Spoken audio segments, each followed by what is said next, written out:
네, 시청자 여러분 안녕하십니까? 한국경제TV 버추얼 토크 가상자산 시즌2 저는 알고란 고란입니다.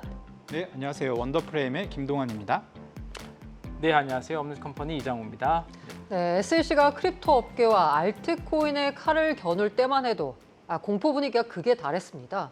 그러던 게 어느새 세계 최대 자산 운용사 무려 1경 원 넘는 자금 규모를 자랑하고 있죠. 이 블랙락의 현물 비트코인 ETF 신청으로 시장 분위기가 180도 달라졌습니다. 3만 달러 훌쩍 넘어섰던 비트코인, 지금은 소강 상태를 보이고 있는데요. 다행히 여전히 3만 달러 윗선에서 움직이고 있습니다. 관련한 시장 상황 좀 더 면밀히 살펴보겠습니다. 자, 첫 번째 주제 공개합니다. 불장 초입인가? 유의할 시점인가? 아마 다들 궁금하실 것 같아요. 지금 블랙락의 비트코인 현물 ETF 신청, 그리고 여기에다 살짝 제롬 파월 연준 의장의 발언까지 더해지면서 비트코인 가격이 3만 달러 돌파했습니다. 지금 분위기 봐서는 가자를 외쳐도 될 것 같은데, 야, 이거 뭔가 이렇게 가자를 외칠 시점에 일각에서는 아니다, 이거 좀 조심해야 된다. 오히려 조심할 시점이니까 시장 투자엔 조금 더 신중해야 된다라는 의견까지 나오고 있습니다. 관련돼서 일단 먼저 두 대표님의 의견이 궁금합니다. 제가 조금 거칠게 표현해 보겠습니다. 자, 지금 가자를 외칠 때인가 아니면 조심할 때인가? 자, 가자, 조심, 잘 모르겠다. 네, 이렇게 표현해 주기 바랍니다. 자, 하나, 둘, 셋. 저는 조심. 네. 조심이고 이장호 대표님 이게 살짝 이렇게 된 것 같아요. 대각선 가자. 대각선 조금만 가자. 조금만 가자. 네. 자, 일단 안 좋은 얘기부터 먼저 들어보겠습니다. 네. 이유를 물어보시는 건가요? 네네. 왜 조심해야 되나요? 지금 분위기 좋지 않나요? 분위기 좋은데 네네. 사실 이제 이번에 한 20% 정도 올랐잖아요. 네, 비트코인 맞습니다. 가격이 오를 만큼 올랐다. 이미 다 온 건가요? 왜냐하면 이제 재료가 사실 이제 글로벌 유동성 여전히 좀 긴축 상태이고요. 네네. 그리고 과거에 이제 2020년에 비트코인이 한번 확 올랐을 때는 이유가 있었어요. 그러니까 코로나 지원금 같은 것들이 이제 대규모로 살포가 됐었고 시장에 이런 돈이 것들을 없으니까. 사실 사람들이 생활비로 쓰지 않고 투자를 하는데 그렇죠. 사용을 하고, 그러니까 뭔가 밀어 올리는 자금들이 있었기 때문에 그런 대불장이 왔었던 것이고, 지금 같은 경우는 그런 이제 어떤 수요가 없잖아요. 수요가 네네. 없는 상황에서 이 비트코인 현물 ETF라는 어떤 새로운 어떤 이 계기가 이제 구현될 수도 있다라는 어떤 그런 긍정적인 시각에 따라서 20% 정도 올랐는데, 제가 보기엔 조금 많이 오른 것 같고. 과하게 올랐다? 네, 그렇죠. 그래서 지금 단기간에 이렇게 오를 만한 사실 재료는 아니었다고 보는데, 어쨌든 지금 사는 거는 조금 위험하지 않나. 그러면 쉽게 말해서 지금 현재 상단은 좀 막혀 있는 거고 오히려 하락할 가능성이 더 크다라고 보시는 거죠? 지금 현재 여기서 시점은? 이제 추가로, 그러니까 지금 보면은 블랙락이 비트코인 현물 ETF 신청을 했고요. 그 뒤에 이제 여러 가지의 이 자산 운용사가 앞다투어서 이제 따라 붙었거든요. 맞아요. 네. 그래서 계속 뭐 누군가 기업들이 계속 들어오는 듯한 이런 걸 보이면서 가격이 올라간 거라서, 여기서 누가 또 따라서 들어온다. 네네. 그러면 이제 자금력을 가지고 있는 뭐 비트코인 사줄 만한 명확한 이유가 있는 뭐 중앙은행이라든지 와. 아니면은 개인인데 굉장히 개인들 중에서도 뭔가 이렇게 이게 들어오는 뭔가가 기대가 됐을 때 사실 추가 가격 상승을 기대해 볼 수 있을 것 같고요. 그렇지 않다고 하면 당분간에 이제 더 오를 가능성은 좀 높지 않은. 높지 않다. 네. 그리고 이정호 대표님은 제가 보기 드린 세 가지가 아닌 새로운 답안지 대각선 우상향을 선택해 주셨습니다. 네네. 의미가 네. 물론 이제 김동환 대표님 얘기처럼 이게 단기 급등했기 때문에 맞습니다. 그로 인한 어떤 이제 하락은 일부 있을 수 네, 있죠. 네. 그거는 하락이라기보다는 조정이라고. 이제 조정. 하는데. 네. 근데 저는 이번에 조금 이제 봤던 포인트가 암호화폐 시장에서 가장 약한 고리가 어딘지 아십니까? 가장 약한 고리요? 거래소거든요. 좀 그렇다면 네, 불안합니다. 네, 뭐 과거에 FTX처럼 터지거나 아니면 맞아요. 바이낸스처럼 뭐가 소송을 당할 수 있다는 말씀이신가요? 네, 과거에 뭐 2014년도 하락장도 마운트 콕스란 거래소 해킹 때문에 왔었고, 그러고 보니 그렇네요. 작년의 위기도 뭐 FTX. FTX 거래소 때문에 왔었고, 최근에 우리가 가장 안 좋았던 악재는 바이낸스나 코인베이스 같은 거래소가 소송당하는. 소송을 당했죠. 어디로부터? 미국 증권거래위원회부터. 네네. 가장 파워풀한 곳으로부터. 그게 가장 시장에서 리스크, 네네. 불안해했던 요소거든요. 네네. 근데 그게 그 뒤에 블랙락 소식이 나왔고요. 시장 분위기가 완전 전환이 됐어요. 그리고 맞아요. 그렇게 악재가 나왔음에도 불구하고 지켜낸 가격대가 있어요. 그래서 저는 이번에 이제 바닥은 충분히 지나갔다, 바닥은 테스트했다. 지났다. 예, 예. 가장 약한 고리를 건드렸는데 거기서 바닥이 어느 정도 이제 이 정도 지켜줬으면 그 다음은 이제 어떤 초입부의 어떤 역할을 할 수 있는 쪽으로 가지 않을까라고 좀 그렇게 판단해봤습니다. 네, 그러면 지금 3만 달러 약간 초반에서 거래되고 있는 가격에 대해서 김동환 대표님은 여기서 더 오르긴 쉽지 않을 것 같다라고 했는데요. 우리 이장우 대표님은 여기서 좀 더 갈 수 있나요? 이 이른바 뭐 사회 뭐 저항선이라고 3만 2천 여기까지는 갈 수 있는 건가요? 단기적으로는 사실 좀 판단하는 게 조금 이제 그렇게 높은 확률이 아니고요. 음. 정확하지 않고 우리가 2017년도 같은 경우도 네네. 1월 달에서 연말까지 20배가 올랐어요. 그때도 하락 30% 이상의 하락장이 5번 넘게 있었습니다. 아, 그래서 그런가요? 우리가 완전히 불장이더라도 이 30% 이상의 하락장 언제든지 단기적으로 나올 수 있기 때문에 근데 제가 봤던 포인트는 2024년도의 반감기 네네. 그리고 여기서 우리가 SEC의 스탠스를 그러니까 바이낸스와 코인베이스를 제소했던 기소를 했던 SEC의 스탠스를 최근 블랙락 ETF 신청을 통해서 약간 엿볼 수 있었던 거죠. 바뀐 게 아닌가?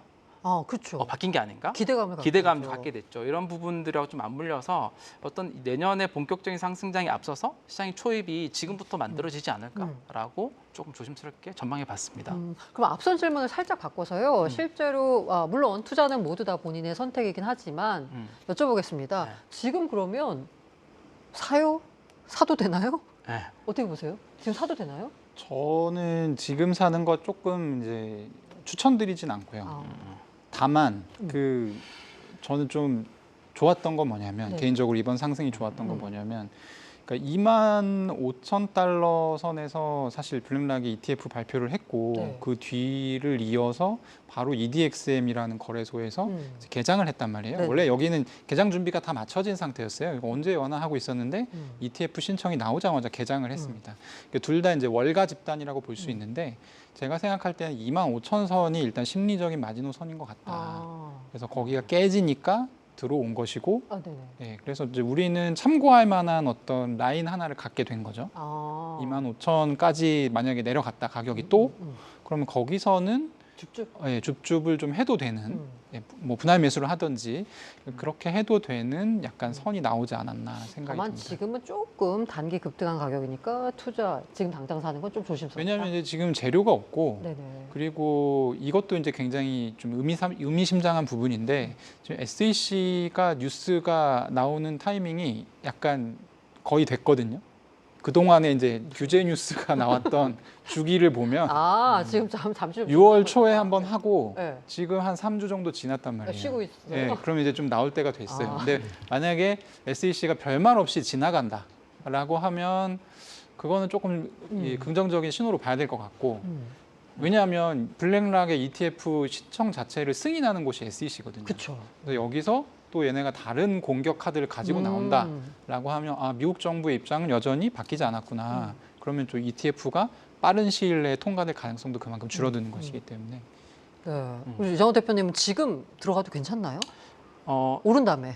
네, 맞아요. 저는 어. 이게 이제 우리 중기점 관점으로 봐야 되는데요. 네네. 지금부터 분할 매수를 들어가기 너무 좋은 시기다. 아. 언제까지? 내년 상반기. 내년 내년 초까지. 내년 초까지. 네. 여러 가지 우리 보조 지표들을 좀 봐도 좀 그렇게 조금 볼 수 있고요. 음. 우리가 크립토 시장을 보면 그 아이러니하게 네. 보통 한 4년 주기로 이렇게 보통 사이클이 도는데 그 반감기 예, 시라고들 하죠. 1년 정도가 계속 하락하고 그다음 1년 정도 횡보를 하고 네. 그다음 1년이 약간 다시 전고점까지 살짝 아. 반등을 하고 1년 정도에 급등을 하거든요. 네네. 그렇게 4년이 늘 이상하게 과거도 패턴대로 갔었어요. 그래서 그런 면에서 볼 때도 작년에 우리가 1년 정도 계속 하락을 했었고요. 네네. 지금이 어떻게 보면 횡보를 횡보, 하는 네. 기간에 여러 가지 SEC 어떤 뭐 규제나 뭐 사건 사고가 터지잖아요. 그런 면에서 볼 때 지금 이 시기부터 좀 분할 매수로 좀 가는 거는 되게 좋은 전략이다. 투자에 있어서는 좀 생각을 합니다. 아까 이장우 대표님 말씀하셨던 어떤 그 불장의 이제 초입이 아니냐라는 말씀하신 것과 맥이 닿네요. 지금부터 약간 사모을 때라는 거. 그런데 여기서 이제 한 단계 더 뭔가 네. 가격이 뭐 나아가려면 시장이 좀 더 커지려면 당연히 신청이 아니라 신청 승인이 돼야 되지 않겠습니까? 맞아요. 블랙락의 현물 비트코인 ETF 신청, SEC는 과연 승인할까요? 아니면 안 할까요? 자, 승인? 뭐라 불가, 불가. 거부, 아니면 이건 보류 정도로 네. 네, 하겠습니다. 자, 하나, 둘, 셋. 저는 저는 보류. 승인할 가능성이 승인. 높다. 보류. 네. 자, 안 좋은 얘기부터 듣겠습니다. 네. 보류. 보류는 아니 왜냐하면 이거 승인을 누가 해줘야 되냐면 SEC 가. SEC 위원장이 해야 돼요. 네네. 게리 겐슬러가 해줘야 되는데 지금 이 양반이 올해 초부터 크립토 업계를 되게 그러니까 종합적으로 굉장히 네. 공격을 했단 말이에요. 물론 문제인 비트코인을 줄 증권 알았으나 빌런. 그렇죠. 물론 비트코인 증권이란 뭐 이런 얘기를 하진 않았지만 근데 어쨌든 비트코인 가격이 오르면 지금도 보면 20% 오르는 사이에 그동안의 증권이라고 해서 내려갔던 코인들 가격이 다 회복됐거든요. 아, 네네. 그러니까 비트코인 가격이 살아나면 음. 사실 그러니까 SEC의 작업이 상당히 애로사항이 많습니다. 그래서 이거를 승인해 줄 수 있는 권한이 SEC에 있고 네네. 이 승인을 바로 해주지 않아도 괜찮아요.